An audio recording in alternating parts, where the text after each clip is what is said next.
Jeez. Thank you. We're international. All right, so Flying solo. I love that. you two had a chance to talk about Paris. Okay, there you go. Oh. What is this? I'm recording it. Oh, I love it. So it's already recording. Okay. I hope it works. Cross my fingers. Do you have a phone that you want? So, hi everyone. Welcome to Sip Shop and Get Back. And I would like to thank our sponsor for today, Veronica Beard, for hosting us this afternoon. My name is Kelly. I'm with Habimida Yoga, and I'm here to co-host a giving back as well as a panel discussion. So I would like to acknowledge Rosemary Reed here, who is our Women of Impact nominee. Would you like to share a few words before we start the panel? Oh, sure. Yeah. Thank you, Kelly, for setting this up um, and inviting everybody here today. So, for those of you that don't know, the American Heart Association has a awareness and, of course, a fundraising campaign called the Women of Impact. So, I'm one of the nominees this year, and Dr. Alex is around here somewhere. She's also a nominee. She's shopping. Yeah, so the purpose is to, of course, help raise funds for research and awareness, but the main component is to bring awareness of how heart issues impact women and how they impact women differently. So there's a lot of research that's being done in heart disease areas, but a lot of the research is being done on men and not as much on women. And we know that women's bodies respond differently and have different symptoms when it comes to medications and diseases than they do on men. So it's a portion of bringing that awareness. And through this campaign, it's a short campaign from like January till I think Monday is our last day. Thursday. To Thursday. But I've learned a lot through this campaign. For example, heart disease is the #1 killer of women, greater than all cancers combined. And not to say anything bad about like breast cancer research and all of that, but you hear so much about that, but I feel like you don't hear a lot about heart disease. So that was something that really important that I learned. As well, women are less likely to receive bystander CPR than men are. I don't know why that is exactly, but I thought that that was an interesting fact. So my hope today is if you see something that you like, you will buy, and Veronica Beard is generously donating a portion of the profits to American Heart Association today. If you'd like to donate directly, the sign up front has a QR code you can scan, and that'll go directly to our campaign for the donation. And other than that, just if you can make yourself aware of some of the resources that are out there for heart health and heart resources, get CPR certified so that you can help those so that your loved ones that may need it, or if you find somebody that needs bystander CPR, you might feel more comfortable participating if you find that need. And again, thank you for Kelly and Rachel, two of my team members are here today supporting all of us, and thank you for allowing me a couple of minutes. Yeah, thank you. And of course, our lovely host, Anna, would you like to say a few words? No, I just want to say thank you for coming in. We love doing Sip and Shop and giving back to the community as part of the Veronica Beard team. And we just want you guys to enjoy the brand, enjoy what we're doing here, and support your heart. Thank you so much. Isabella, would you like to say a few words? Thank you guys for coming. Retweet that. Retweet. Awesome. So that brings me to the panel. I love stories, and I think I've talked to everyone here, and each of you guys ladies have amazing stories. So we're here to talk about stories about self-care, self-love, and self-confidence, since we're in this beautiful store, and I'm inspired to talk about how we can be more self-confident. I would like to start with the introduction of our panel here. Amy, starting with you, would you like to say hello to everyone and tell us Hello, a little bit about you? Just a little bit. Just a little bit. Hi, ladies. Well, thanks for having us here in this beautiful store. My name's Amy Horsley. I'm a financial advisor. I've been an advisor with Merrill Lynch since 2007. and I'm also a women's coach, lifestyle coach. I take private clients only, and that's what I do. I help women with their relationship with their money, with their body, and with themselves. So that's pretty much my expertise. I love lifting up women in all areas of life. Malvina, would you like to share a little bit about you? Of course. So thank you for inviting me. And I love that this event is at Veronica Beard because it happens to be one of my favorite brands. And I've been bringing clients here to shop. And let me tell you, I had clients fly in from Idaho and Colorado to come here. So you're in a great, great place. And a little bit about me, I'm Malvina Messler. I'm a speaker, best-selling author, and quantum business coach for female entrepreneurs and purpose-driven women who are looking to unlock their next level and step into their leadership with authentic confidence. And I'm known for my retreats in Paris and French castles, and I really enjoy self-image, personal branding, but really doing it in holistic way from the inside out. Awesome. So before you become this confident woman, I'm sure you have a story, a backstory. Why don't you tell us or take us back to that story and how did you, I don't know, have the transformation, or when did you have the transformation? Would like to begin. Okay, fine, I'll start. Before I became a confident woman, well, What brought you maybe here? I'll take you guys down to maybe the hardest part of my life, which is I I was a perfectionist, and I also had, because I was so driven in my work as a perfectionist, that led me to emotional eating, which led to a binge eating disorder. And so the reason why I want to bring this up is because there's so many emotions that a women hold in their body that we're not able to express, and we'll kind of like shove it or hide it somewhere, and so that we can still perform in anything that we're doing, whether in our relationships or careers, motherhood, and all of the demands that we have around us. That was the lowest point of my life, and I just remember, just it's very, very bad, because I also was a competitive bodybuilder, and that is the perfect recipe for disaster for an eating disorder, because you're counting every calories and you're very focused on the external aesthetic look of your body. And at that moment, at the lowest point of my life, I really prayed.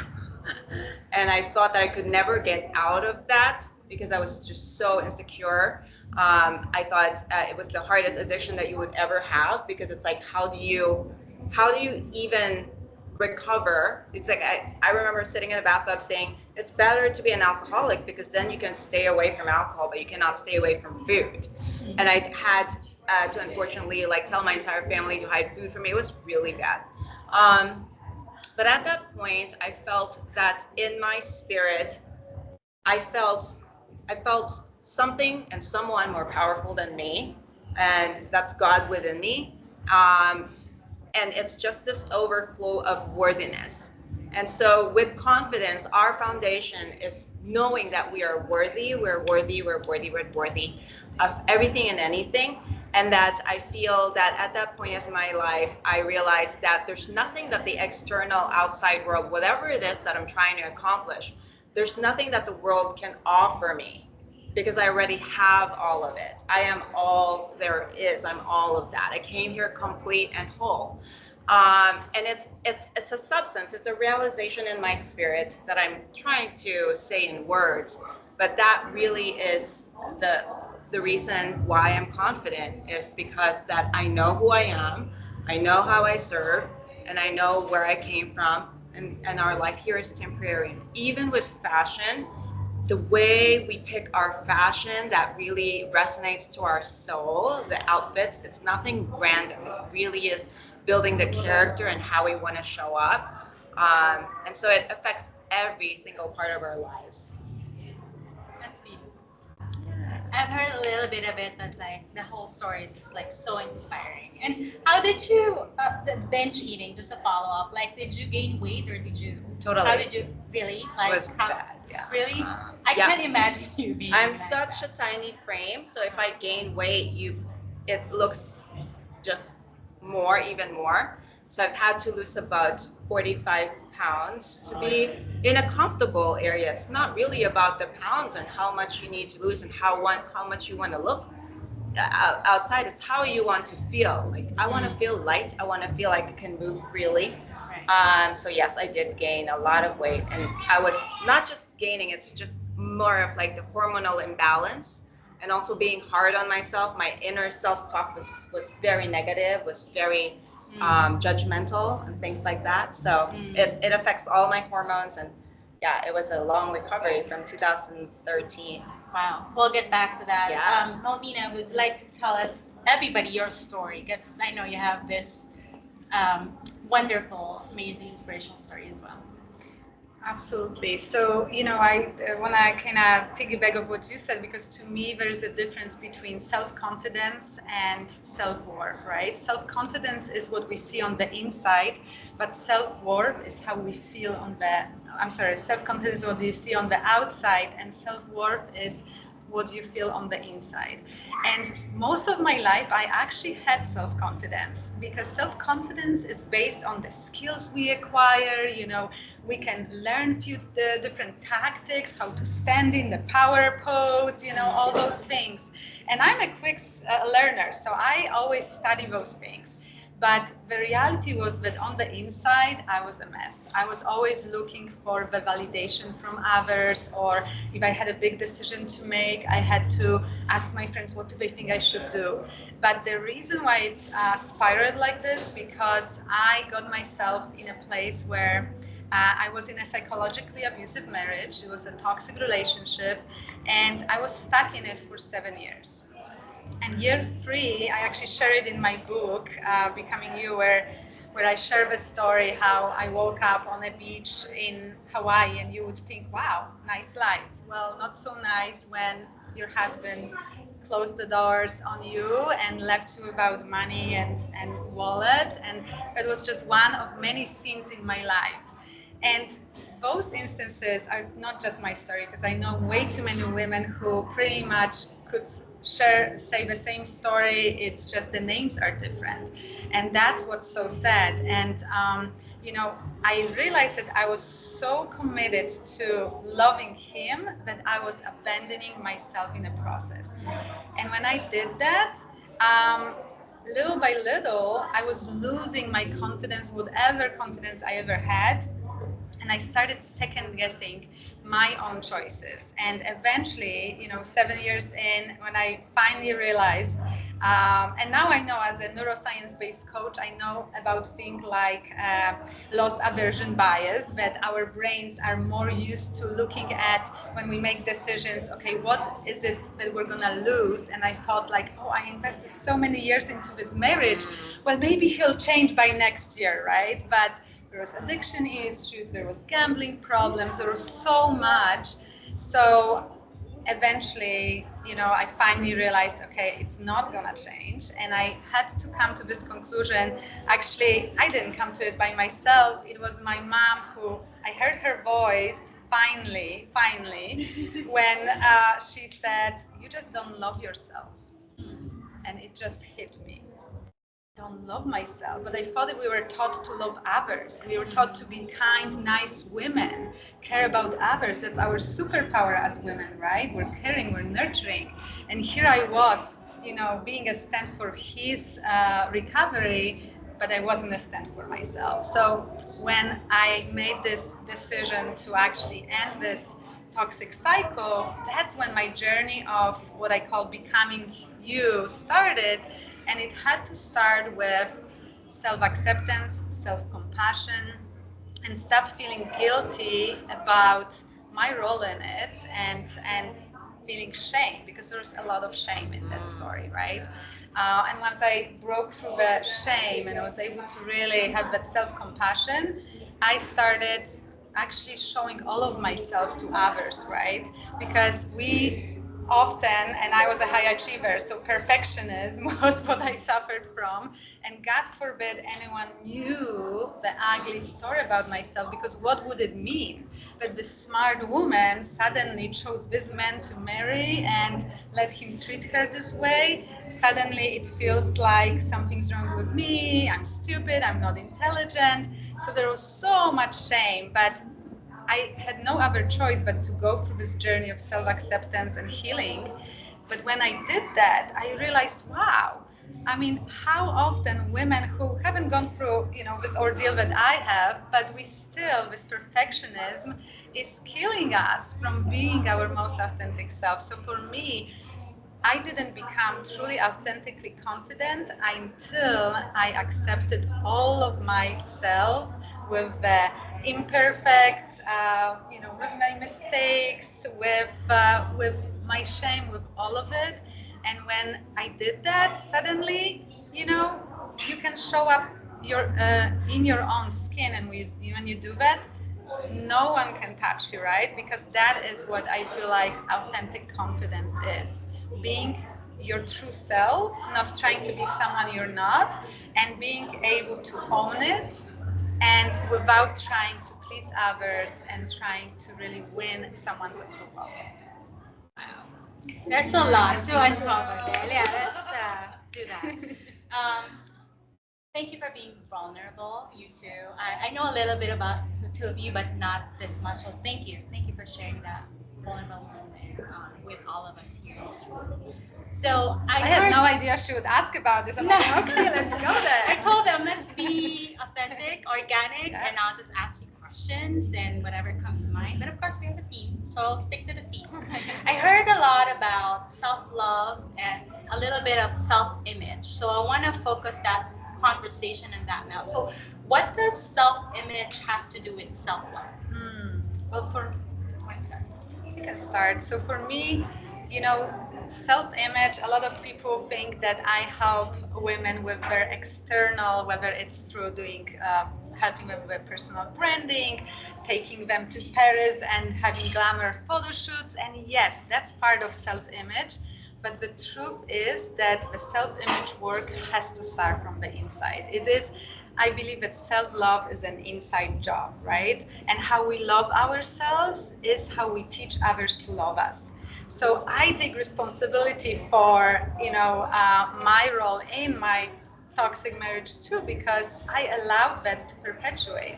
And now I know better, and that's what is so important, because I'm not a mom, but I hear a lot of moms think like, oh, I don't have time for myself because there's kids, there's my employees, there's my husband, there's family. But you know what? I see those moms who actually make time for themselves are teaching their children, their daughters, to break that vicious cycle, right? And they're modeling something incredibly healthy for them. So we think sometimes that self-care or self-love is selfish, but actually it is completely false. It is essential. So to me, I empower entrepreneurs to go from, startup to $1 million in 16 months. I do so many things, but the most important work I do with my clients is that self-love and self-worth. Because when we love ourselves, we show up with that energy, with that magnetism, and that's what draws people to us. Mimi, I know this is your forte as well. Self-love. Self-image. Self self-love is something that when I was addicted to food and I had emotional eating, I really had to learn how to be compassionate to myself and to meet myself where I was, which is at that point the rock bottom, right? Learning how to self-soothe yourself. That's something that I learned. But in my evolution as a woman, what I've learned is that within self-image and self-love, there's something that's a bigger scope that really the authentic self, which a lot of our coaches, I've worked with a lot of coaches as my clients. It's really being thrown around online, like the authentic self. But what is the authentic self? Like, who are you? Who are you before you had a body? It's like, this is not the end of you. When you leave the body, that's not the end of you. And so who we truly are is we're unconditional love, right? We're unconditional love. We're one with God. We're one with each other. And so from that stance, from knowing who we truly are, we get to build what type of character. This body is an avatar. And so um, we hear that as women, we wear a lot of hats, but not really. It's how you appear as a fully confident woman who knows that you're not needing any approval, validation, any comparison, or any measuring stick outside of you. And knowing that there's nothing that the world can offer you that you don't already have within you. So that's how I walk the world. That's really how my self-image is. There's nothing that I have, there's no list of how I do self-image or where my self-love comes from, but there's nothing really about you that's unlovable because you're love itself. That's your true being is love. You're perfect, you're worthy, you're whole. And so what's not to love? Anything that's not saying that's your reality and that's your truth is a story, is a lie, and it's something that you've learned as you grow up, maybe in school, maybe at work, maybe in a failed marriage, or maybe in a failed friendship, or maybe in a parenting that you think is a failure, but it's really just a part of your journey and to go back to who you truly are, right? And all of it works out for your highest good.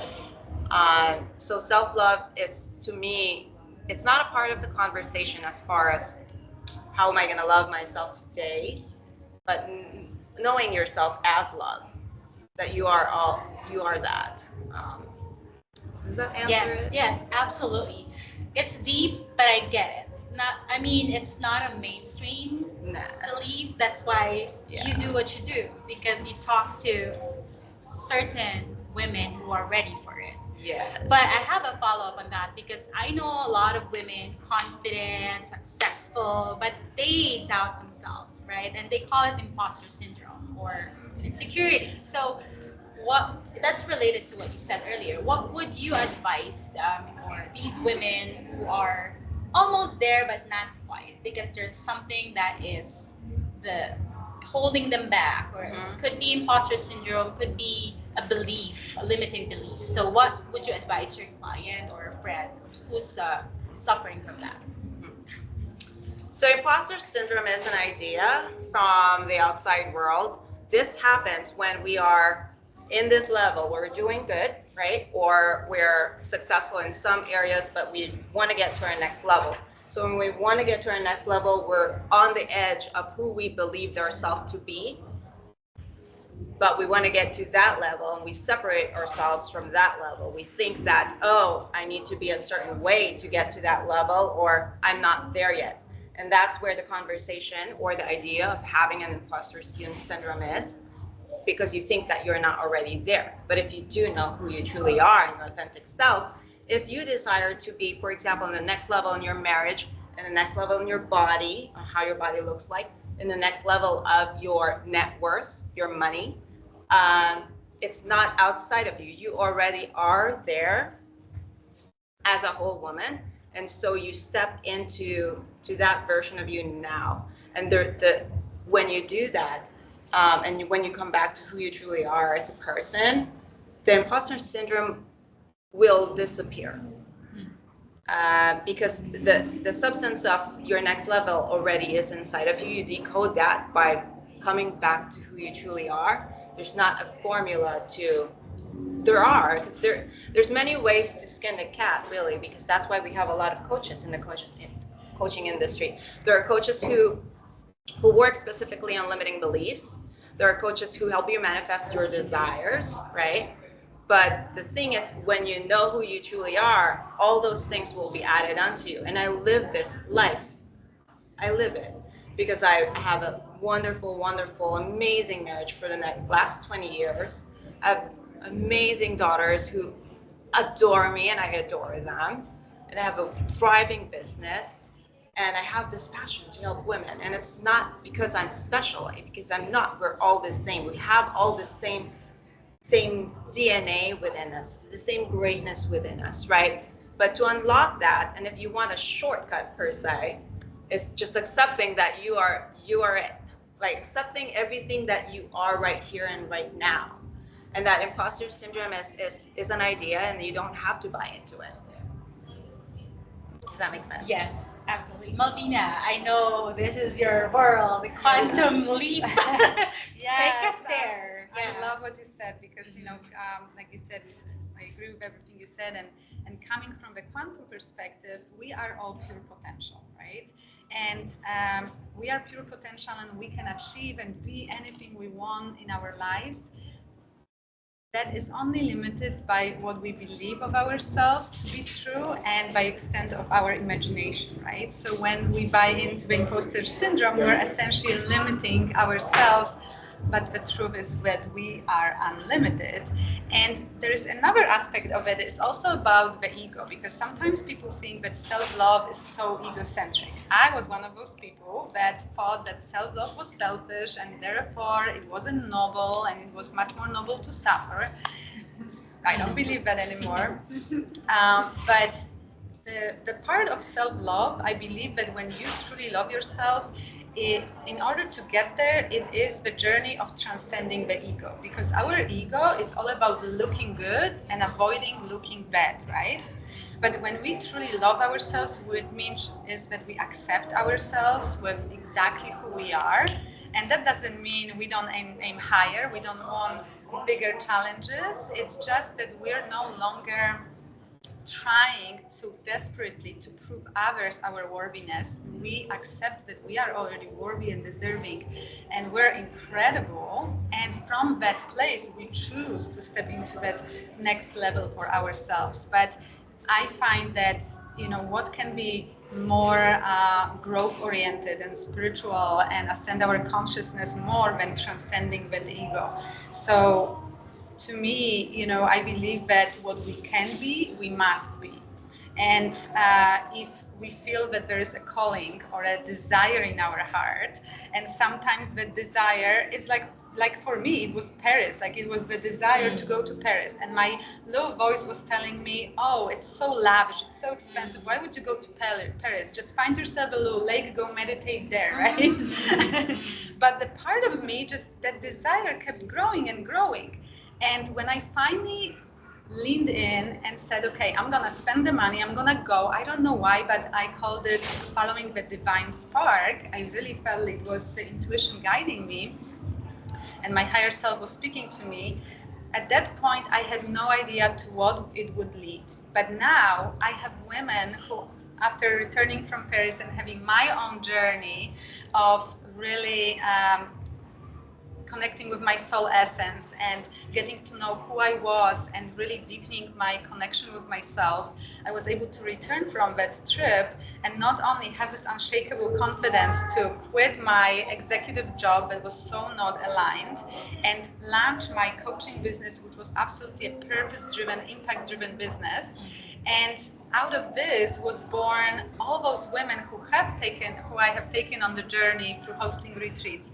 But at that first step, it just felt like this lavish desire. So my message is listen to your desires because they're never selfish. There's always a divine calling on that.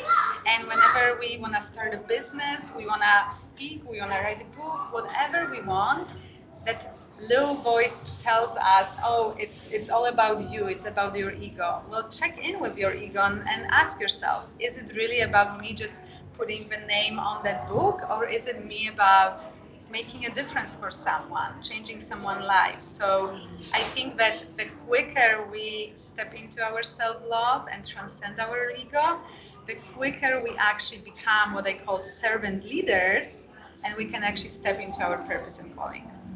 That's amazing.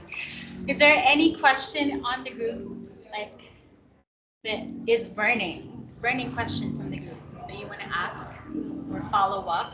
No question, but I do want to say thank you for putting your eating disorder with control And this perceived sense of external control that we have that really only comes from within. Thank you for that. Like that really resonated with me that like all the control was really within you all the time and within me.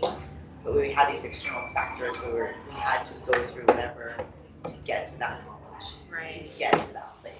But it was all serving your bigger purpose. Yes. Thank you. Thank you. I love that. Thank you. So my question, I have a question. Instead of asking your advice to everyone, how, what would you advise your old self, your younger self, about how to be confident? How can you achieve all the things that you have now, or what you desire, right? To be able to be that person that you are supposed to be in this world, your purpose. So how can you find that purpose and be it? And be confident and know that you are doing what you're born to do. Well, I think you love the answer because your company is called Happy Me Yoga, and it goes back for me. I think it's to quiet the noise because I'm born extrovert, so my problem was I never wanted to sit still and I never wanted to spend any time alone. I was actually afraid of being with myself. I'm like, let's get busy.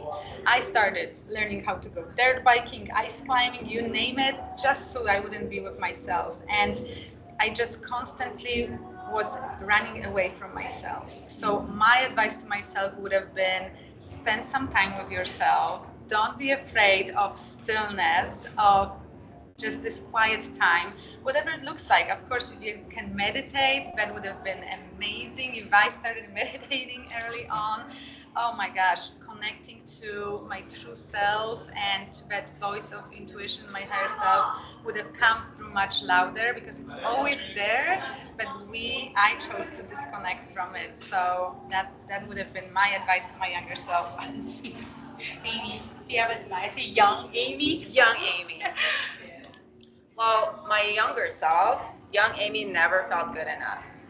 Never. There's not one day, even if I don't care if I had good grades or I was doing well at work or whatever it is, I just didn't feel like it was enough. It never felt like just never felt enough. It's always like, what's the next goal? There are many, many days where I didn't celebrate any of my accomplishments because I'm already on to whatever's next. And so to my younger self, my advice is to know that you're at the right place at the right time, that I got you, like I got you, you got you. It's all going to work out for your good. God's got you, the angels got you, like everybody know that you are so, so, so loved, you're worthy, and to celebrate yourself on a daily basis. Just celebrate yourself. Like it doesn't have to be, oh, I did good because of this and this and this. It's like, thank you that I exist. I love myself. I love being here. I love being with you, ladies. You know, it's. I never felt like that. I was always like, it's always the to-do list. It's always what's the next thing. It never just. But now, enjoying. I love that. Enjoying the silence. Yeah. Just slow down a little bit and appreciate who you are. Yeah. I think what you said here, both of you, is the norm. And that's why we're doing this, right? We want to kind of influence whoever, our little circle, to reflect and look within, because the answer is not out there, but it's inside, right? To be confident, to know who you are, and to love yourself, and to be self-aware. So what is that one practical tip that we can take away from this event, this afternoon? Practical tips. I love rituals, morning and evening rituals, because I think it's anytime something becomes a habit, it actually creates lasting change. So, of course, many ways you can start your day. I love starting my day by connecting with my vision, with who is it that what do I stand for? Whether we know we're loved, that's really what we stand for. How do we want people to feel in our presence? But connecting with our purpose, with our vision, being reminded of it, that no matter what the day goes like, this is who we truly are. This is our identity. And when ending my day, I love doing the self-forgiveness exercise. So I forgive myself for, because unfortunately we're women are susceptible to this replaying this good girl story, and we carry the guilt and shame, and if little thing didn't go our way, so releasing it as quickly as we can and not carrying it to the next day is really empowering. And I have my self-love meditations and affirmations, and if anyone wants, I can share those with you as well. And going to sleep with those words in your head when your brain is actually most susceptible to programming, and programming yourself with that worthiness, with that confidence. And it's really not so much programming as reminding yourself of your true nature, of who you truly are. Amy? It was good. Practical. So for practicality, what I would say is in the next 7 days, become aware of what you're thinking of. Become aware of your feelings. How are you feeling in your body? What are your thoughts? Don't buy into any thought, or observe the story, the narrative that you have about yourself. Like, what's the narrative? Are you even aware? Like, or do you wake up and your body just brings you into who you thought you were yesterday, which is, okay, I got to do this, I got to go to work, or this is the things that I need to do today. Becoming more aware and just creating a space between the narrative from yesterday to today for the next 7 days. And you don't have to like do affirmations or do anything else, but just finding a stillness between your thoughts and your emotions, because within that you are creating an atmosphere where the divine within you can inspire you in a totally different direction. Your life could absolutely change once you change the perception of who you are the very next day. That's what quantum leaping is. It's really your perception of yourself, who you thought you were, suddenly changes, but you have to create that space. And your life could be totally different in the next 6 months, way beyond what your greatest imagination can be. But you have to devote space and say, okay, that was the past me, or like that's a thought. It doesn't have to continue. Everything is available to you right here, right now. You are a limitless being experiencing time and space. So it's like, create that for yourself. Do yourself a favor and give yourself the gift of peace by just being aware of your thoughts and calming your nervous system, taking in a nice, refreshing breath in between our busy lives, especially here in San Diego. It's not like we're living in a farm where, we're here in a city. This is the most beautiful city, most beautiful place to be. There's so many things that we could explore, but it'll be more enjoyable if you create a space so that your authentic self can. And that's how you evolve and jump into your next level. Yeah, I can totally agree with that. Neuroscience, tells us that it's where creativity happens when you become silent, right? That's why meditation is so powerful, because it's proven by science. Like even our brain waves change when we meditate. So to give a nod to our lovely host today, we're surrounded by beauty and style. So any tips on personal style and how can we be our best self in the outside world? How we talk, how we dress, how we communicate. Power tips. Well, I love everything fashion, and to me, I just want to invite you to take risks with fashion, because if you're afraid to take risks in other areas of life, fashion is the place where it's very forgiving.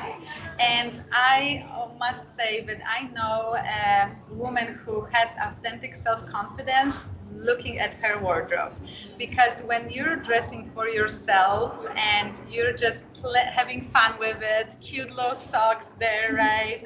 Or doing fun things, and you're really embracing your own flavor, it extends to also personal branding, right? You're standing out. People see you in a crowd. People will approach you at the networking event, whether it is, especially for us women, or we see something, oh, I love this necklace. Before you know it, we're starting a conversation. So I would say, don't be afraid to be unique and let this show through your clothes. Find a brand that can represent your flavor and your authentic personal brand, and have fun with it, because this is one area, I think that I'm European, so in Europe we really have fun with fashion. And when I moved here to US, I fell into this trap of trying to just blend in and wear suits and be like everyone else. And then I'm like, what am I doing? What am I doing? So I just encourage you to just have fun with it. Yes, self-expression. Absolutely. Amy, what's your fashion? Fashion. Style. Fashion style. Well, first of all, looking around the room, I don't think any one of you ladies would need a fashion style. That's right. You all look good. You all look good. But our fashion sense evolves too, right? And it's self-expression, like what Kellie said. So fashion, your statement, your presence, your boldness, your aura when you walk in the room is a substance, and you fill that in with everything and how you are being. So my fashion tip would be, know what substance you are creating, meaning do you want to feel bold? What do you want to bring into the room? Do you want to bring radiance, vibrance? Do you want to bring an iconic vibe, right? Like, for example, this jewelry in the front desk, where it's gold, it's bold, it's a statement. You could wear that with the most basic pieces, and it brings together any outfit, where you just walk in the room and it brings that substance. So when you know your substance, you could go to any store and know and pick just by looking at it that, okay, that's me, and then that's me, that's me, that's me. And you build your closet like that, where it's all about you, of course, and nobody else. And every piece would mean so much to you that it's an art piece. It's something like you carry in your, like a walking art gallery, if you will. But that's my take on fashion. Cool. Well, I would be remiss if I don't ask Veronica Beard, what do you think Yes. about what's your advice or take on fashion, and tell us about Veronica Beard's fashion and style. So, Veronica Beard started in New York. There are two sisters-in-law who are named Veronica, and they married brothers with the last name Beard. So it's two of them. Veronica. That's what Veronica. I thought it's just the last name. So it's both Veronica. Yeah, so they're two Veronicas. They married brothers. One's more into fashion, more in the creative side, and the other one was more into a financial side of the business. So she runs more of like the numbers. The other one's more involved in the stores and our mannequins and all of that. They started with the Dickie jacket, which is one of these jackets.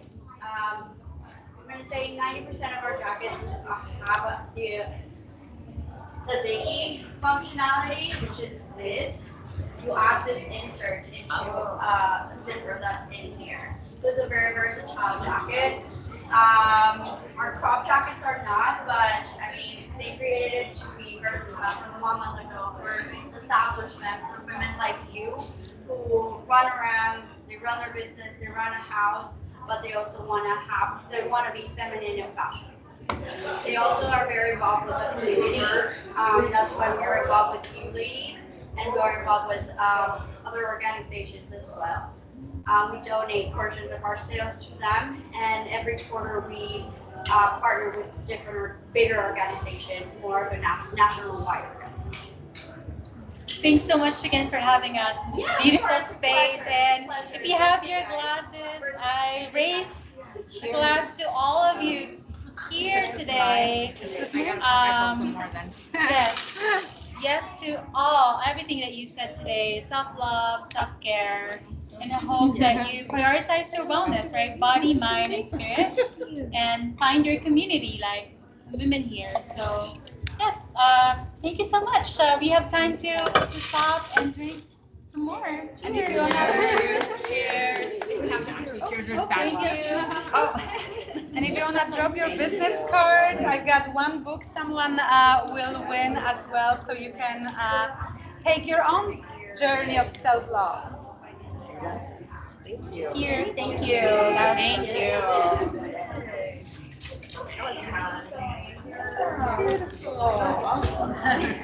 That's good.